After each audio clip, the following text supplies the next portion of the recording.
I think it's tremendously interesting to be here today. The two presentations that we've heard already, I've been very happy about hearing them. I didn't know that everything would fit so well, but it seems to me that it will. And I will come back to that in a minute. I will, in the first few slides here, I will present the agenda for my talk, and also present some of the research projects that I'm building on.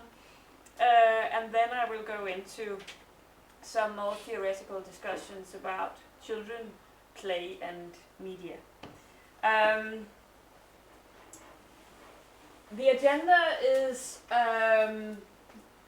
basically to try to touch upon some of these concepts. Obviously, the concept of play will be very important in my talk, as it is in my work. But also the concept of media will be the sort of overarching concept for this presentation.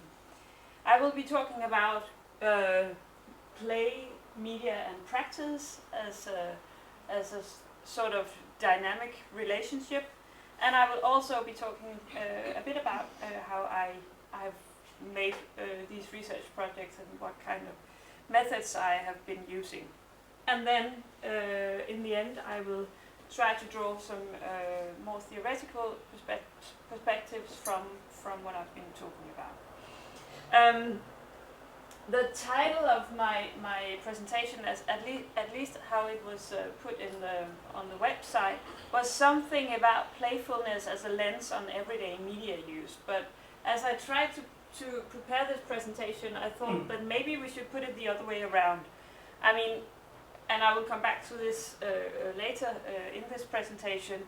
We need to, and I will try to do that, turn our understanding of not only children's playful being in the world, but all of us as playful participants in the world, and then try to switch or at least gain some insights from a switch to a look at the sort of mediated construction of reality. And this concept of the mediated construction of reality is a concept that I have taken from a book that is not yet published and that I just came across yesterday by some of my very, I suppose I could call them colleagues, but they're more like my gurus within media research, mediatization research, particularly Nick Coldry and Andreas Hepp, who will be publishing a book this fall with this title on the mediated construction of reality. So, as I said, I'm very happy to be able to build my talk on some of the things that both Lars and Marianne said this morning, because I will, just as Lars did, and we also draw on some of the same theoretical standpoints and work with some of the same people. I will be talking about playfulness as a certain mood. And also, like Marianne, I will be talking about practice. But there is one aspect that I think we have only touched upon very briefly, and that's the material aspect. And in this case, and especially for me, that's the aspect of toys and tools in children's play, especially in my case, the toys and tools that are digital and are electronic in different ways. But just to start, I would say that children's playful, everyday uses of media and technologies are often overlooked in research approaches, focusing on, for instance, digital technologies in the classroom. And there are a lot of very fine research being carried out that, for instance, Torkild have been, and the group that he's working with, have been interested in. But the sort of more self-organized playful practices are often given less priority in research, just as it is given less priority in the educational institutions where children play out most of their everyday life. I am trying to combine media ethnographic methods with a focus on mediatized play practices, and I think that brings out some different perspectives in which we can broaden our understanding of the role of digital technologies in children's everyday life. This is of course a very much debated subject, and there are many ideas and thoughts of whether this is good or bad for children and so on. I will not go very much into this discussion. I will just say that media is there in children's everyday life, and we cannot go back. We need to understand the possibilities, and we need to, of course, also discuss the perhaps more negative sides of media. And I will do it from my everyday life perspectives. Some of the works that, for instance, Andreas has been doing is more focused on the more neuropsychological aspects of what does it mean to be engaged with screen media in different ways. But I will try to give my point of view here. Yes, I have been working in this field like forever. At least it seems so, even though it's like for at least the last, I've been working with this for, I know very precisely, at least for the last 17 years. And I know that because the first time I got very much interested in how especially very young children engaged with media was when my own daughter was about 1.5, and she first started watching TV. She watched the very famous Danish TV character Bamse, and she got very much absorbed with this character, and she stood there with her greasy fingers on the screen, and she recognized him coming back from day to day, etc. And I wrote a small assignment on that. I was a student at the time, and I wrote an assignment about it, which later led to me writing my master's thesis, and then later I did the PhD project called in Danish Seer and Bleer. That's a much more catchy title than I could translate it into in English, but Toddlers Watching TV is the English title of the project. And in that project I did participant observation of 1.5 to 3-year-old children in their home setting. I visited 8 children when they were about 1.5, and then I came back to them 1.5 years later when they were about 3 years old, and I observed them in their family setting. That was in the good old days, where parents could put on a DVD, Teletubbies, Thomas the Tank Engine, something Bob the Builder, something like that, and children would sit on their bottoms and they would watch that DVD, and when it was over they might ask for another one, but then after that you just turn it off. Things have changed since then.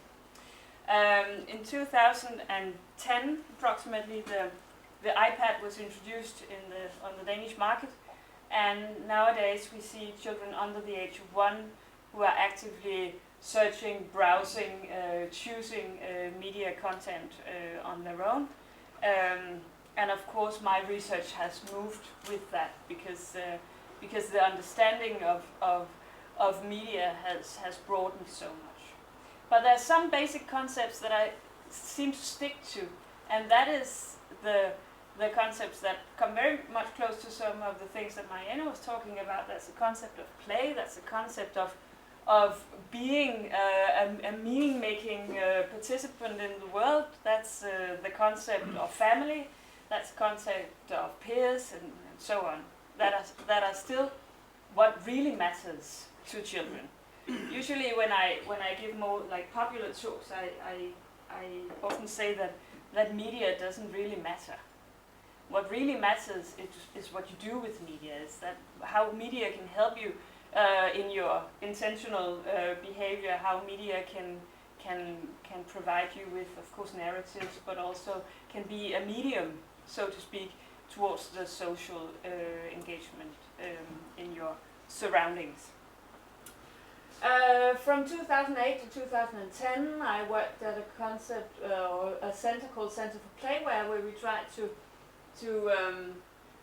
combine robot engineering with more humanistic approaches. We did different kind of play tools in different settings. Then I went back to media studies, and from 2011, and we just recently finished this project called Mediatization of Culture, in which I did a sub-project called Mediatization of Play, and I will come back to the concept of mediatization shortly. And in that project, I did two sub-projects. One was about the iPad, which was, of course, became very common in that period, and the iPad and how it's used for play, how it's used as a play tool. And then I did another project that was more like looking at the more overall everyday life setting of children who were football children who were interested in football, and I looked at how different media tools and different media narratives and different toys, etc., were used in these fan cultures. And just recently I finished, and it's not yet published, it's done and everything, but we are waiting for the EU to press the button and publish the results. We finished a study on young children and digital technologies, which was, so to speak, a follow-up on the toddlers watching TV. It was much more a hit and run. It was a research project ordered by the Joint Research Center at the EU, but it was a snapshot of how children around the age of 6 and 7 use digital media in the family setting. It's a cross-European project. We did 10 family visits, interviews, observations in 10 Danish families, and similarly it was done in a total of 180 European families. So that's basically the background for what I will be talking about. To me, play is about these three aspects. Play is about doing play in a specific way. It's about carrying out a specific practice that you have to learn, and as such, play and learning is very tightly connected, but more or less the other way around that we usually talk about it. You have to acquire the skills to be able to carry out these practices, and that's where the repetition comes in that we talked about earlier this morning. You have to practice to be able to practice play, so to speak. You have to practice your football skills. You have to practice your skills on the swing. You have to play house over and over again in order to be be able to you may start as being the dog, and then you might aspire to become the big sister in the end. And I think the one with the twin big sisters, that seems to me like kind of a compromise. That's when they can't figure out who's going to be the real queen, the real big sister, then they're twins. But then play is also about play moods. It's about being in the world in a certain way, as Lars also said. So I won't go very much into that discussion. I think he may or may not have convinced you, but at least he has set the setting for this. But play is also about playing with something. And play media might be, so to speak, anything. A very wonderful example of a play medium is, of course, the trampoline, because it's a play medium that basically, in many ways, do what a good computer game also do to you. It responds to your practice, it responds to your body, and it gives you some feedback. Then you might respond to that again. What's interesting about the trampoline is also that it is kind of a closed setting in a way. But then, when somebody else jumps on the trampoline, comes on the trampoline, then the play evolves, it moves in new directions, sometimes even very physically. You might add other kinds of tools. You might set up a net around the trampoline, then it changes in a new way. You might add balls, so you might add water. There is something very fascinating about having a garden hose and a lot of water on a trampoline, then the play becomes something totally different. So the trampoline is an example that I come back to again and again, because it kind of illustrates the way that that play might be situated, and it always is, of course, situated, but it's also emerging. It's also evolving with the people, with the materialities, with the different moods that you move towards. You might be very ecstatic and enthusiastic, you might be jumping up and down, but then at some point your body might feel tired, and then you just want to lie down on the trampoline and feel the kind of dizzy feeling, the dizzy mood, and the more reflective mood that is also part of the play. And in my mind, that doesn't mean that play stops. It just means that play evolves. It just means that it emerges.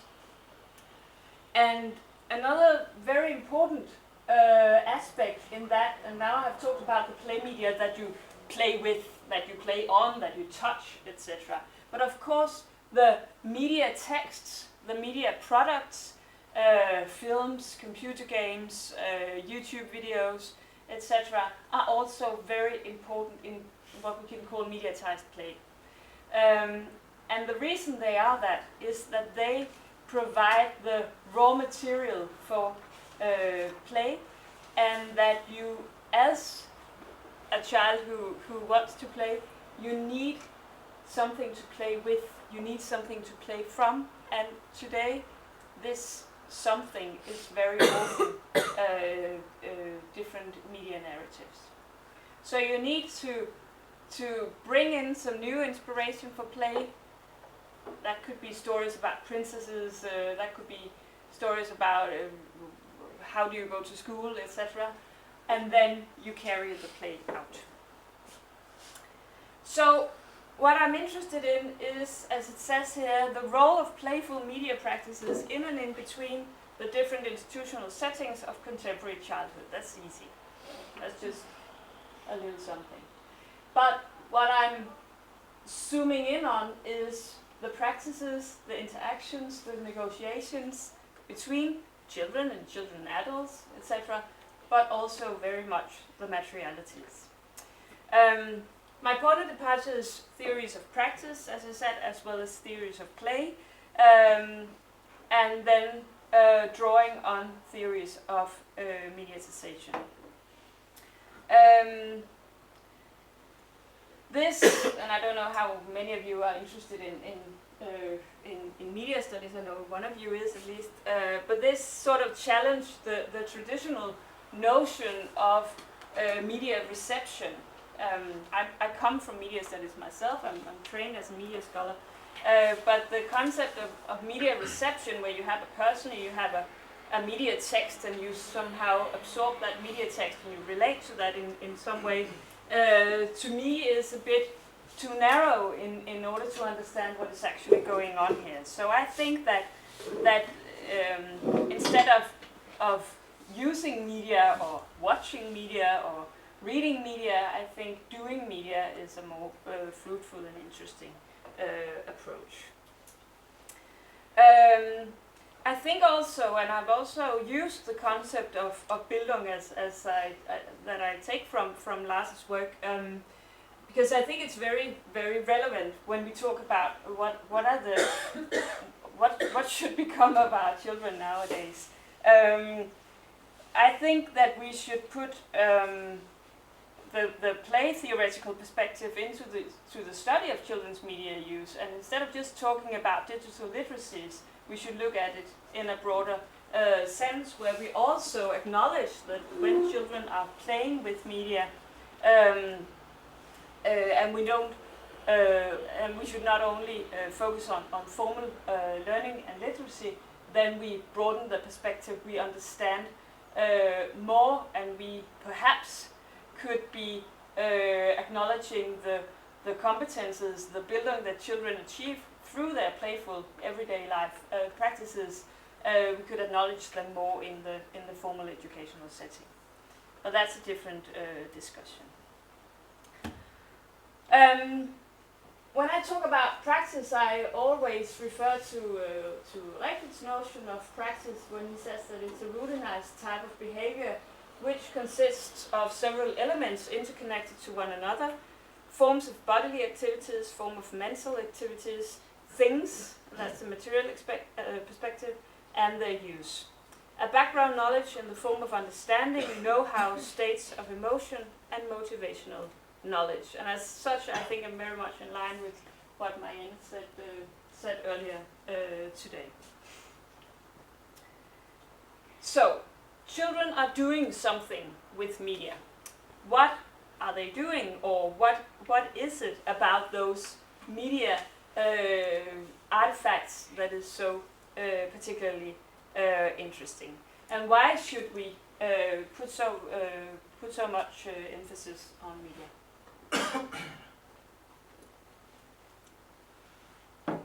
I think that we need to acknowledge that play, through the very widespread use of digital media that we see nowadays, and especially in Denmark.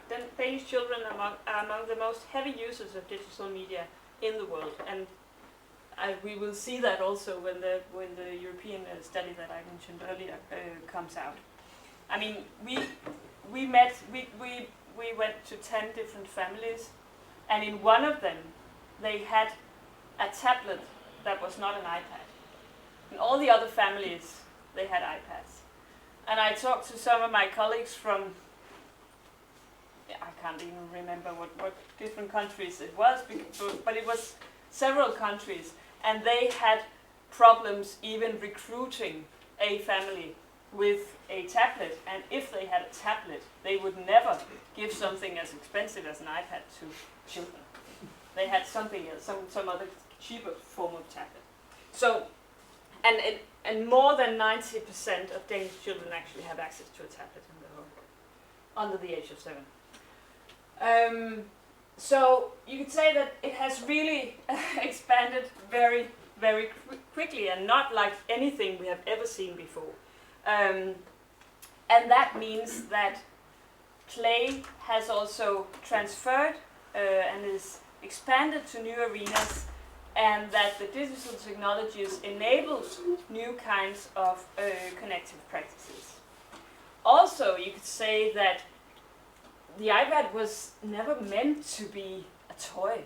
I mean, it was meant to be the businessman's tool when he was on the go, but it just became a toy, even though it's a very stupid toy. I mean, it breaks very easily, and it's not very suitable for young children in many ways. But in other ways, of course, it is, because it's so easy to navigate, it's so easy to do something with, and you can use it at a much younger age than, for instance, using a computer mouse. You have to be around the age of 3 or 4 before you can actually use a computer mouse. It's a kind of a very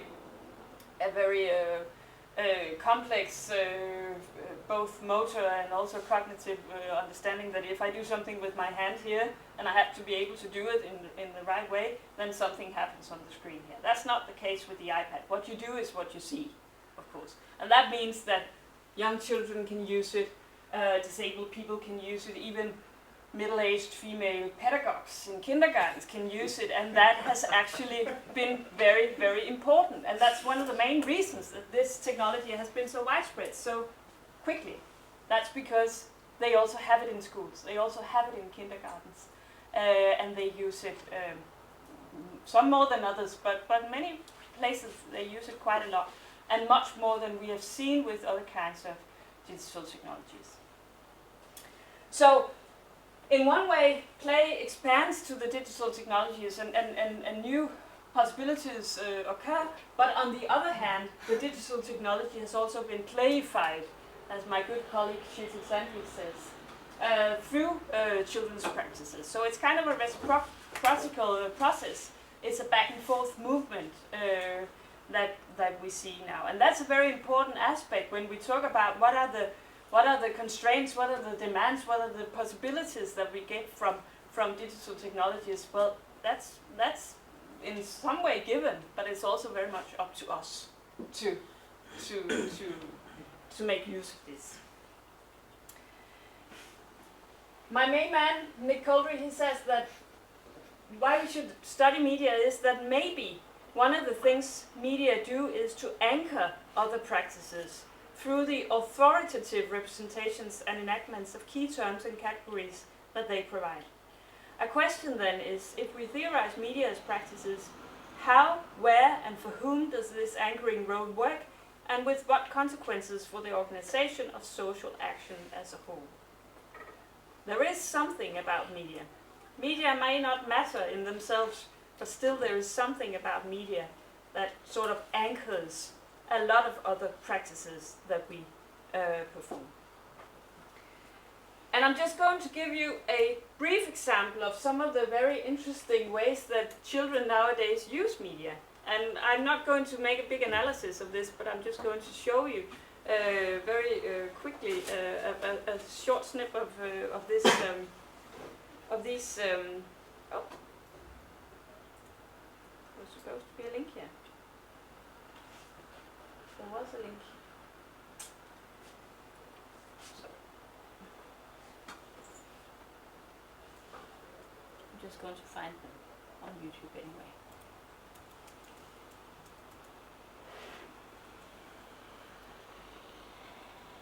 This is a YouTube channel by two girls called, I can't even remember what they're called, Julia and something, two Danish girls. And they have, as you can not see here because I have not turned the display mirroring on, they have 24,000 subscribers on YouTube. They have published books about hair braids. That's what they do, and they're very, very good at it. They, as you can see here, have all kinds of very artistic ways of braiding their hair and each other's hair. And they, I just hope I could find their introductory video. I'll just give you a short glimpse of one of the other videos.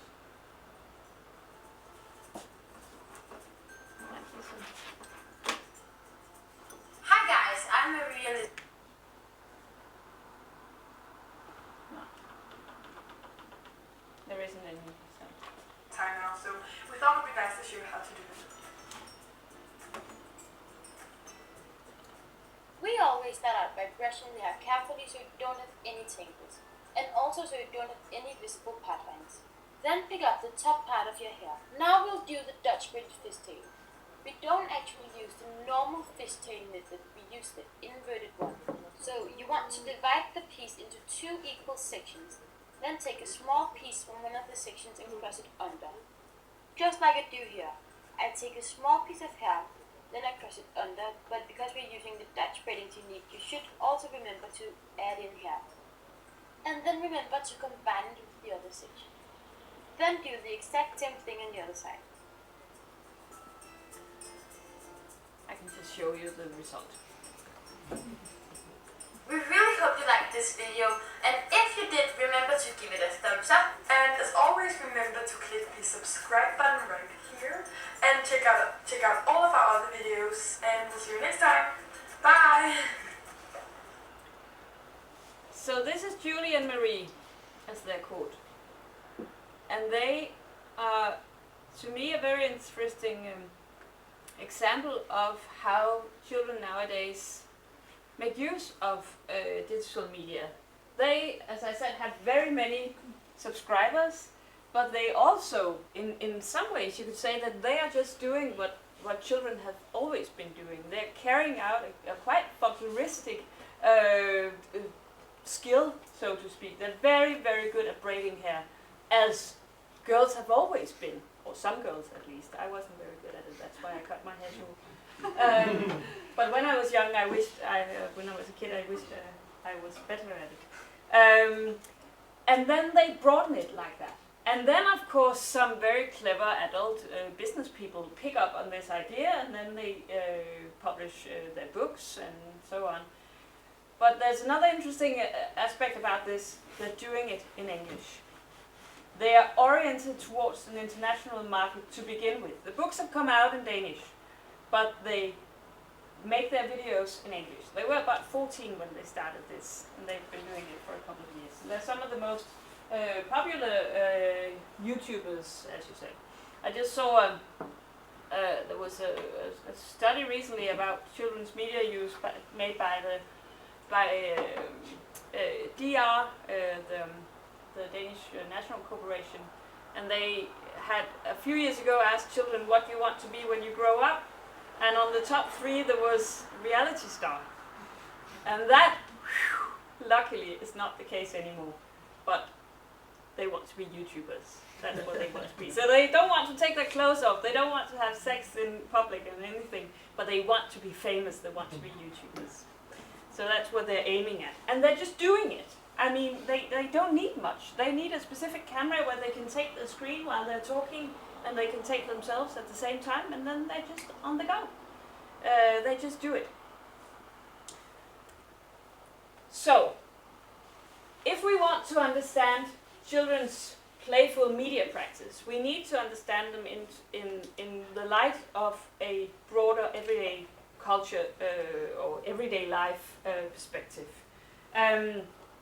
We should see this as something that's related to their fan culture, their interests, their peer culture, and of course also their family culture, their family structure, but of course also to the institutional settings that they participate in or that they go to. The point here is that media use transgresses, or at least has the potential to transgress, formal and informal settings. And that has something to do with the affordances of the media. It has something to do with the fact that you carry them with you in your pocket. You take media with you, and you can go on YouTube wherever you are. You can send snaps wherever you are, whether you're in school or you're at home or you're at football practice, whatever. And that provides some new perspectives, I think, in order to understand children's play. We should still, of course, see children's play as situated, as I said to begin with, and that is also very often situated in an institutional setting. But we should also see how media enables children to transgress these institutional settings and how they enable them to bring their play culture with them in different ways. The football project that I did very much illustrated this because when you're a football kid, and that doesn't matter if you're a boy or a girl, then you are a football kid 24 hours a day. When you're in school, you play football in the schoolyard. When you're at home, you watch football with your dad. When you're at football practice, you of course play football with your friends. And when you're on the computer, you play FIFA, and your room is plastered with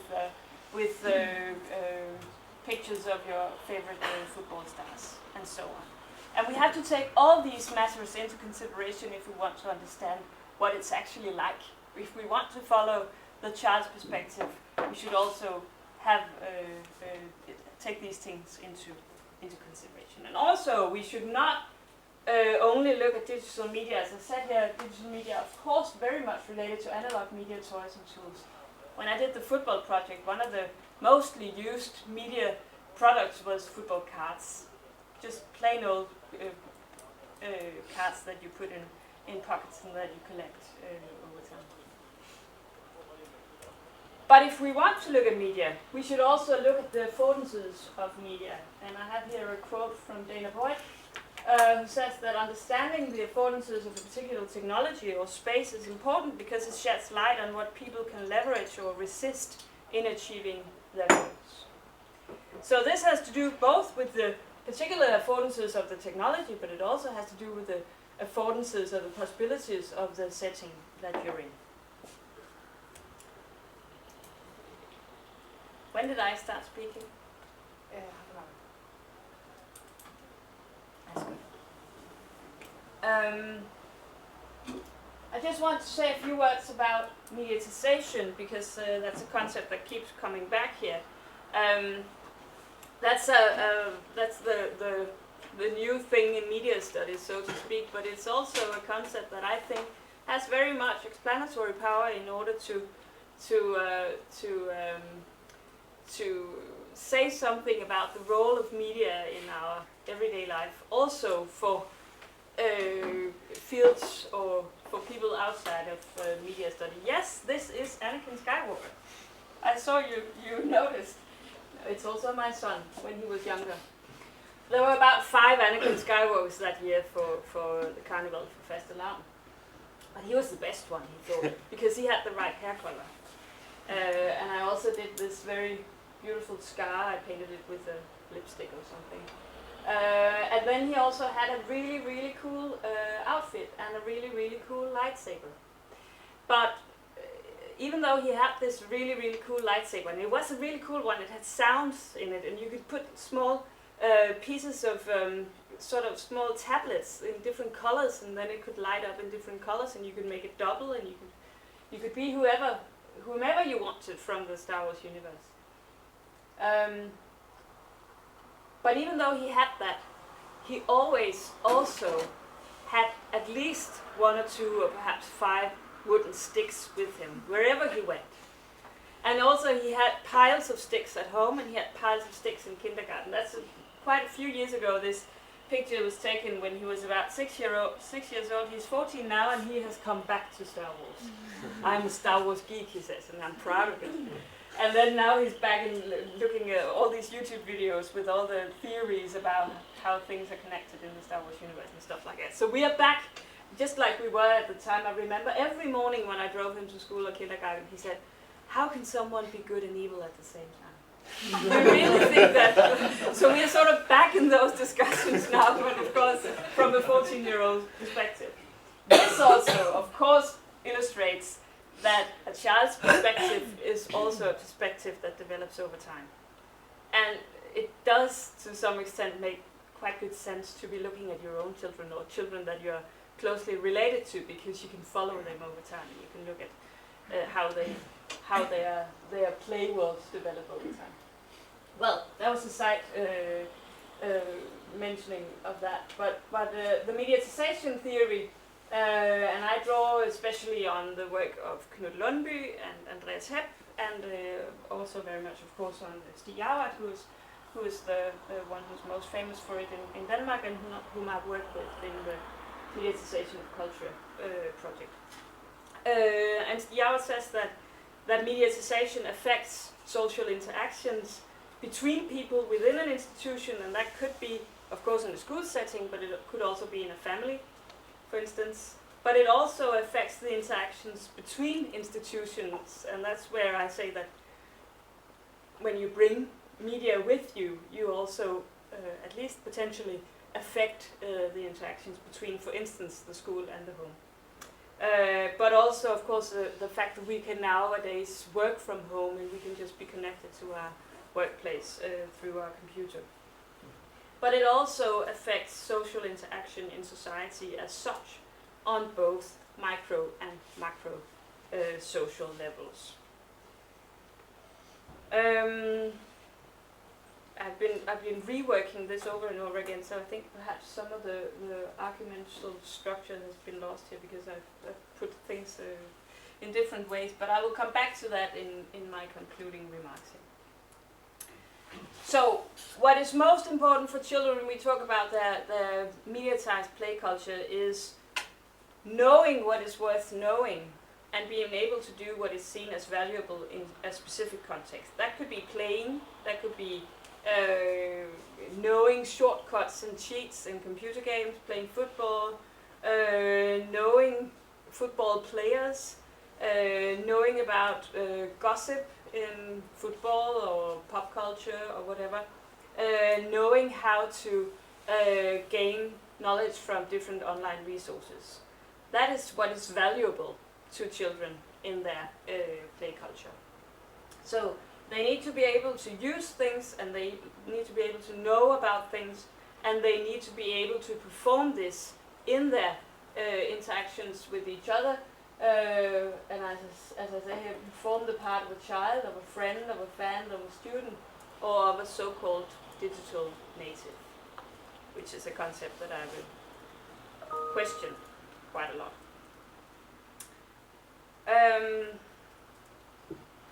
So the point here is that this knowledge that they need to have is very much obtained through media and through, of course, the playful practices.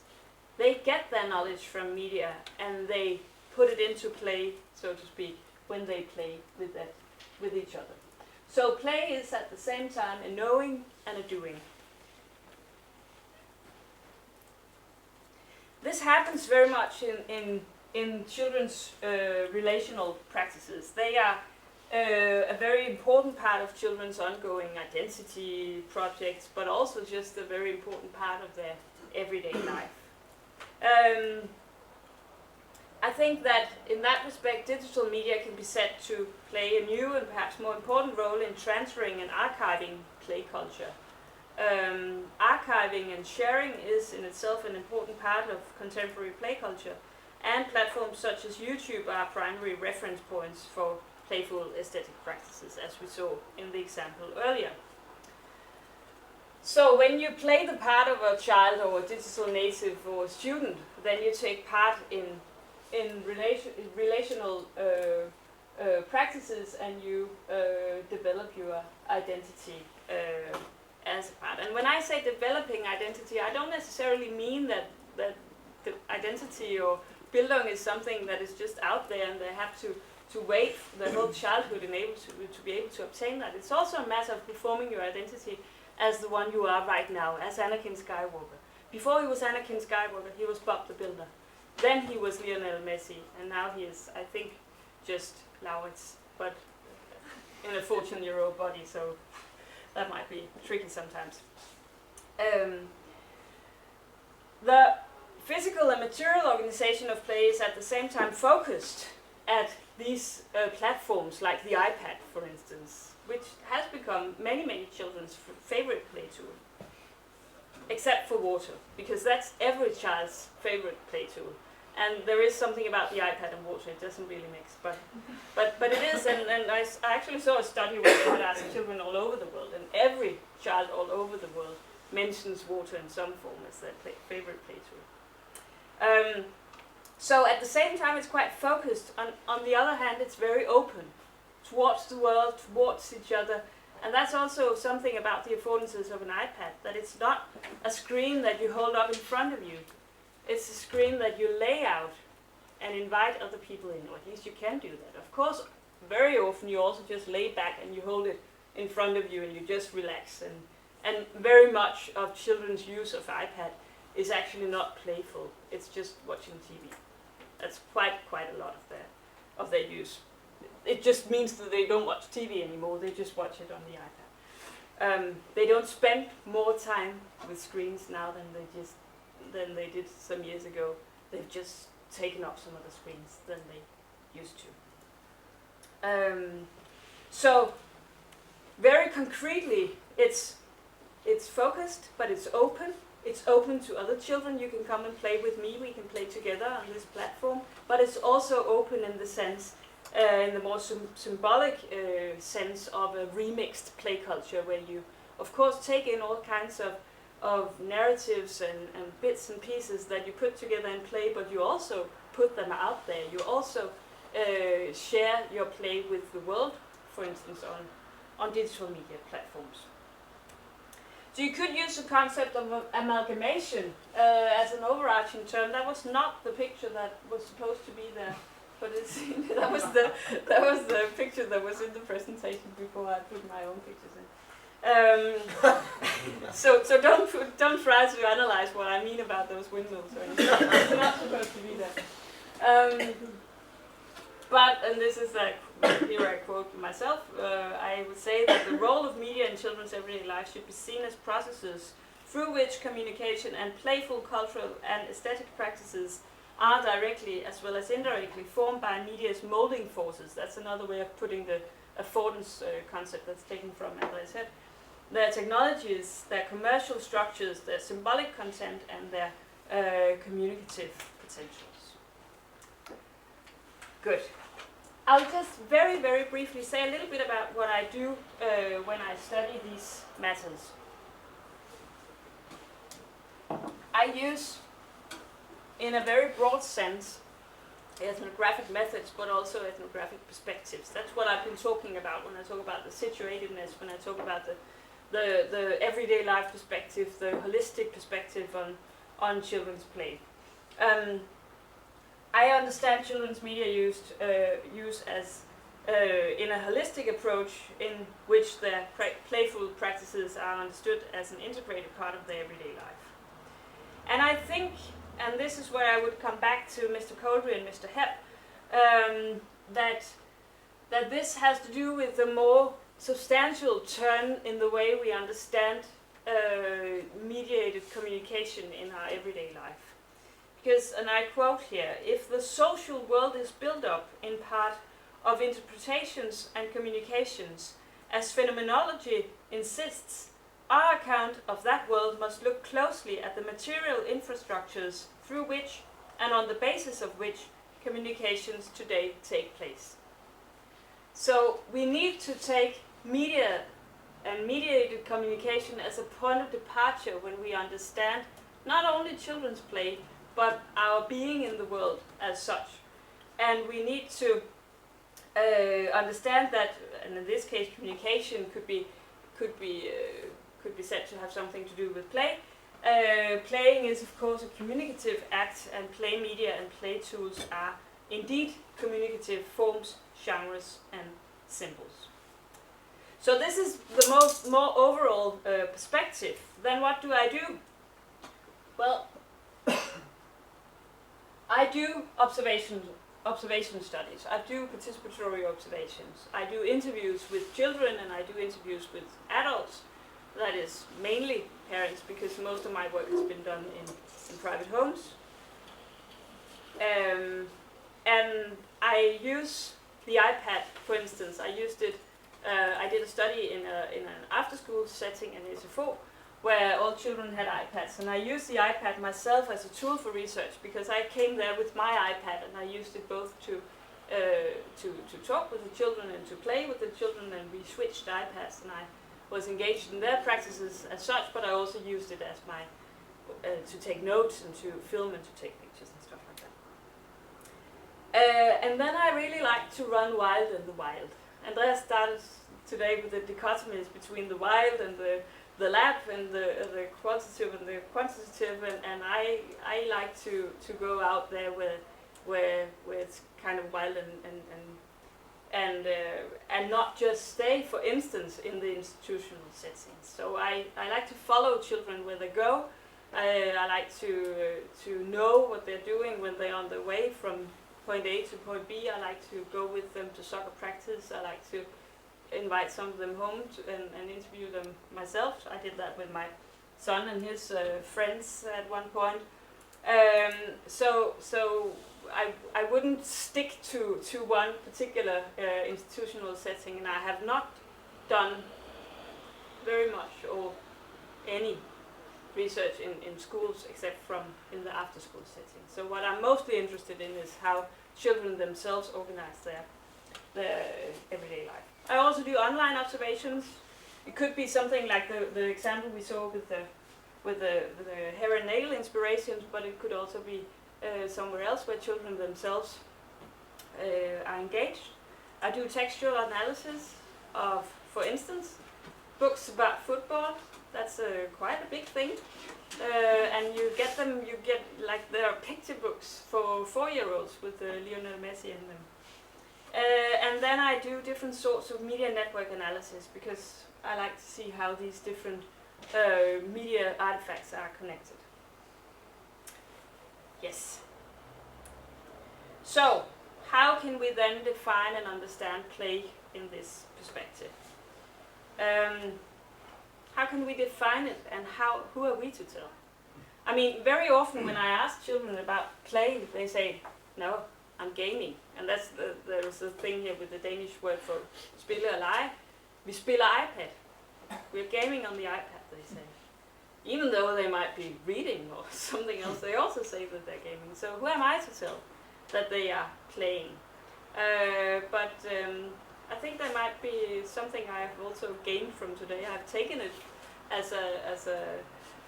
taken it for granted that they are playing, but I think perhaps also some of the perspectives that Lars also lined up could be helpful in that respect. Also, I think it's very interesting to discuss whether we are looking at play as something that can be, I don't know, delimited in some way, or if we're looking at playfulness as a mood, as a way of being in the world. And there are some very interesting Dutch researchers, Friesen and some of his colleagues, who are talking about new forms of playful presence. And they're not only talking about children, actually they're not. They're talking very much about how we all engage in different sorts of playful presence. I like to understand my way of looking at this as if I see things through not a lens but a prism, something, a crystal that moves around, and whether you look at it from this or that angle, then something new comes up.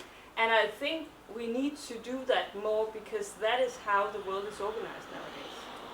It's very, very difficult to draw the lines between when we are playing, when we are not, when we are children, when we are adults, when we are in an institutional setting, when we are not, because digital media come and mix it all up. So I think we need to acknowledge that we can't see everything at once, but we have to look at things from different perspectives. And one researcher can only do so much, so we also need to engage with each other, and I think that's what we're doing here today. And I'll end by a quote from these two good guys again, that I think sort of sums up what I was trying to say, and then I just came across this yesterday, and then they had said it all. The ways in which we make sense of the world phenomenologically become necessarily entangled with the constraints, affordances, and power relations that are features of media as infrastructures for communication. And this sort of resembles the conclusion that I'd made myself, that we should look at connected practices made possible by material and symbolic artifacts, social and material structures, ways of playing and ways of being a child in a specific setting. And that we should also point towards understandings of media and technologies and playful practices which transgresses assumptions while still taking common structures into consideration. And that's it.